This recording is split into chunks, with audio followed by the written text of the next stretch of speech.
بسم اللہ الرحمن الرحیم نحمدہ ونصلی علی رسولہ الکریم اما بعد۔ میرے بھائیوں، دوستوں اور تمام مسلمان بہن بھائیوں، میں مختصر سا بیان کرتا ہوں تاکہ سمجھنے میں آپ کو آسانی ہو اور عمل کرنے میں بھی آسانی ہو، تاکہ آپ اس پر عمل کریں، میرے لیے نجات کا ذریعہ بن جائے، تو ہم سب کے سب اتباع رسول پر عمل کرنے والے بن جائیں۔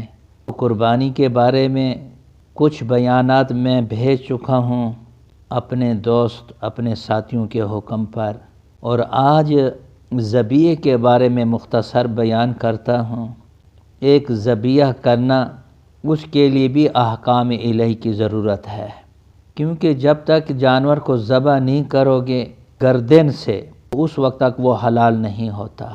اس کے لیے حدیث شریف میں آتا ہے کہ جب بھی جانور ذبح کیا جائے، کوئی ضروری نہیں ہے کہ صرف قربانی والا ہو، کوئی بھی جانور ہو، ذبح کرنے سے پہلے چھری کو تیز رکھے، اور چھری کو جانور کے سامنے بھی تیز نہ کریں۔ یہ بھی حضور صلی اللہ علیہ وسلم نے منع فرمایا، یہ مکروہ ہے۔ کسی جانور کو لٹا کر چھری تیز کرنا یا جانور کے سامنے چھری تیز کرنا، یہ تو نبی صلی اللہ علیہ وسلم نے سختی سے منع فرمایا، اور یہ مکروہ عمل ہے، مکروہ تحریمی۔ ایک دن حضور صلی اللہ علیہ وسلم نے دیکھا کسی بکری کو لٹایا ہوا تھا، ہاں بھائی، اور اس کے سامنے پھر چھری بھی تیز کر رہا ہے، تو حضور صلی اللہ علیہ وسلم نے غصے کا اظہار فرمایا کہ ان کو دو مرتبہ ذبح کرنا چاہتے ہو؟ حالانکہ حدیث میں آتا ہے کہ ہر جانور کو جانور کے سامنے بھی ذبح نہ کرو، یہ بھی اس کو تکلیف اور دکھ ہے۔ اور ایک روایت میں یہ بھی آیا، حضرت امیر المؤمنین عمر فاروق رضی اللہ تعالی عنہ نے دیکھا کہ ایک شخص بکری کو لٹا کر چھری تیز کر رہا تھا۔ آپ نے دیکھا تو پیچھے سے آپ نے اس کو درہ مارا، کسی طریقے سے ان کو کچھ چوٹ لگائی، تو اس کا جانور ہاتھ سے نکل چکا تھا، چھری ادھر جا پڑی۔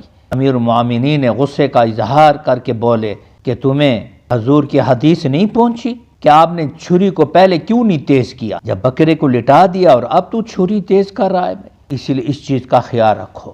نمبر 2، جب بھی جانور ذبح کیا جائے، قبلے کی طرف ذبح کرنے والے کا منہ ہونا چاہیے، اور اسی طریقے جانور کو بھی قبلے کی طرف لٹایا جائے۔ اس کے علاوہ مکروہ ہے، ہاں اگر جگہ تنگ ہے یا جانور ہاتھ میں نہیں آ رہا، پھر جس طرح چاہو اس کو ذبح کر سکتے ہو، پھر قبلہ شرط نہیں ہے۔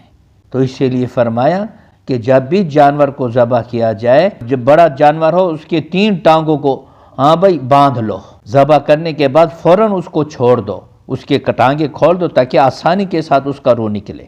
ذبیحے کے وقت بسم اللہ اللہ اکبر پڑھنا بہت ضروری ہے۔ بسم اللہ اللہ اکبر، خاص کر بسم اللہ، بس اللہ اکبر کہو گے تو اور زیادہ اچھی بات ہے۔ تو بسم اللہ اللہ اکبر اپنی زبان سے پڑھو گے، دل سے نہیں، اپنی ہلکی آواز سے پڑھیں۔ بسم اللہ اللہ اکبر، اس وقت چھری پھیریں۔ بعض لوگ چھری پھیرنے سے پہلے بسم اللہ اللہ اکبر پڑھتے ہیں، بعض لوگ چھری پھیرنے کے بعد بسم اللہ اللہ اکبر پڑھتے ہیں، وہ جانور حرام ہے۔ جیسے ہی چھری پھیریں اسی وقت بسم اللہ اللہ اکبر پڑھیں۔ اور بعض اوقات ہم نے دیکھا ہے کہ کچھ لوگ جانور کو پکڑے ہوئے ہیں، کوئی ٹانگوں کو، کوئی اس کی پیٹھ کو پکڑا ہوا ہے، اور وہ بسم اللہ اللہ اکبر پڑھ رہے ہیں۔ جو ذبح کرنے والا ہے نا کسائی، وہ بسم اللہ اللہ اکبر نہیں پڑھتا، وہ جانور حرام ہے۔ اس کو حکم ہے کہ وہ جو ذبح کر رہا ہے اس کو چاہیے وہ بسم اللہ اللہ اکبر پڑھے۔ اسی طرح ایک بات اور بھی ہے، بعض اوقات ثواب حاصل کرنے کے لیے جس کی طرف سے وہ ذبح کیا جا رہا ہے وہ بھی اپنی چھری پر ہاتھ رکھتا ہے، 1 ہے 2 ہے 3 4 اکٹھے ہو کر، ان تمام کے لیے شرط ہے کہ وہ بھی بسم اللہ اللہ اکبر پڑھیں گے، اپنی زبان سے پڑھیں گے، کم سے کم اس کی آواز خود اپنی سن سکیں۔ اور اگر ان میں سے کسی نے ایک نے بسم اللہ نہیں پڑھی، وہ جانور حرام ہے۔ ہاں اگر بسم اللہ اللہ اکبر پڑھتے بھول گئے ہو، آپ نے ذبح کر لیا، یہ جانور حلال ہے۔ اگر بھول کر بسم اللہ اللہ اکبر نہیں پڑھی تو وہ جانور حلال ہے، اگر جان بوجھ کر نہیں پڑھی تو وہ حرام ہے۔ اسی طرح بسم اللہ اللہ اکبر کے ساتھ کسی کا نام نہیں لینا کہ بسم اللہ اللہ اکبر فلاں کی طرف سے کر رہا ہوں، یہ معاملہ خراب ہو جائے گا، اس میں اختلاف ہے، یہ تو حرام ہو جائے گا۔ بعد میں فرمائے شرک ہے۔ ذبیحے کے وقت صرف بسم اللہ اللہ اکبر پڑھنا ہے، کسی کا نام نہیں کہو کہ بسم اللہ اللہ اکبر یہ فلاں کی طرف سے ہے، نہیں، وہ پہلے نیت کر لو بھائی، دعائیں پڑھنا ضروری نہیں ہے، اتنی نیت کر لو، اے اللہ تیرے حکم پر، نبی کے طریقے پر، ابراہیم کی سنت ہم ادا کر رہے ہیں، یہ میری طرف سے ہے، اللہ تیرے نام پر اس کو قبول فرما، بس اتنا ہی کافی ہے۔ جب ذبح ہو جائے اس کے بعد یہ کہہ دو، ختم۔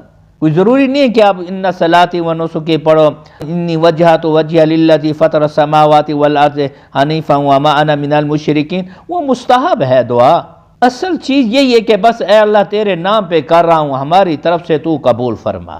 اسی طریقے سے یاد رکھو ذبیحے کے وقت 4 رگیں کاٹنے چاہیے، 4 رگیں، ان میں سے ایک حلقوم ہے اور ایک سانس کی نالی ہے، اور اس کے ساتھ والی رگوں کو کاٹنا ضروری ہے۔ یہ 4 رگیں ہیں، اگر ان 4 میں سے اگر ایک رگ نہیں کٹی، 3 رگیں کٹ گئی ہیں، یہ جانور حلال ہے، اور اگر 2 رگیں کٹی ہیں اور 2 نہیں کٹی، وہ جانور حرام ہے۔ اب دیکھو اگر جانور زندہ ہے، ابھی تک اس میں روح ہے، تڑپ رہا ہے، تو بسم اللہ اللہ اکبر کر کے ان 2 کو بھی کاٹ لو، ورنہ حرام ہو جائے گا۔ 4 رگیں کاٹی یا 3 رگیں کٹی، یہ جانور حلال ہے۔ اگر 2 رگیں کٹی، 2 نہیں کٹی، روح نکل چکی ہے، وہ حرام ہے، نہ کھا سکتے ہو، نہ بیچ سکتے ہو، نہ تقسیم کر سکتے ہو، بس جنگل میں پھینکو یا دفن کر دو، وہ حرام ہے۔ یہ 4 رگیں ہیں، یہ ضروری ہے، نہیں تو 3 رگ کر لو بھائی۔ اور بعض حضرات اندر کے ایک اور رگ ہوتی ہے، خاص کر قصائی حضرات، وہ ایک نرگٹ ہوتا ہے، پتہ نہیں اندر کے ایک گاٹر ایک رگ ہوتی ہے، حرام مغز والی رگ، اس پر بھی چھری پھیرتے ہیں، یہ منع ہے، یہ حضور صلی اللہ علیہ وسلم نے منع فرمایا، یہ مکروہ ہے، جانور کو زیادہ تکلیف پہنچ رہی ہے، قصائیوں کو روکو، بس جو حکم اتباع رسول سے ملا ہے 3 یا 4 رگیں کاٹو، باقی اس کے گاٹے کو توڑنا اور اندر سے حرام مغز کے رگ پر پھر چھری پھیرنا، یہ جانور کو ڈبل تکلیف پہنچتی ہے، اس لیے اس کا خیال رکھو بھائی، وہ بھی اللہ تعالیٰ کی مخلوق ہے، اللہ کے حکم پر ہم ذبح کر رہے ہیں بھائی۔ اسی طرح جب ذبح ہو جائے، اچھی طرح روح نکل جائے، ان کے ٹانگیں کھول دو، جب روح نکل جائے پھر اس کی گردن کو علیحدہ کرو۔ بعض اوقات اتنا جلدی سے چھری چلاتے ہیں اس کی گردن جدا کر دیتے ہیں، یہ منع ہے، یہ حکم مکروہ ہے حلال، لیکن یہ نہیں ہے کہ تم یکدم اس کی گردن کو اس کے جسم سے جدا کر دو، یہ سنت کے خلاف ہے، اس کا خیال رکھو بھائی۔ جب ذبح ہو جائے، گردن اس کے ساتھ ملی ہوئی ہو، 4 رگیں کٹ جائیں یا 3 رگیں کٹ جائیں، بس جب ٹھنڈا ہو جائے اس کے سر کو علیحدہ کر لو بھائی، پھر اس کی چمڑی اتارو بھائی، یہی ذبح کرنے کا طریقہ ہے بھائی۔ اللہ تعالی ہم سب کو اس پر عمل کرنے کی توفیق دے، اللہ تعالی اس کو قبول فرمائے اور میرے لیے نجات کا ذریعہ بن جائے۔ السلام علیکم ورحمۃ اللہ وبرکاتہ۔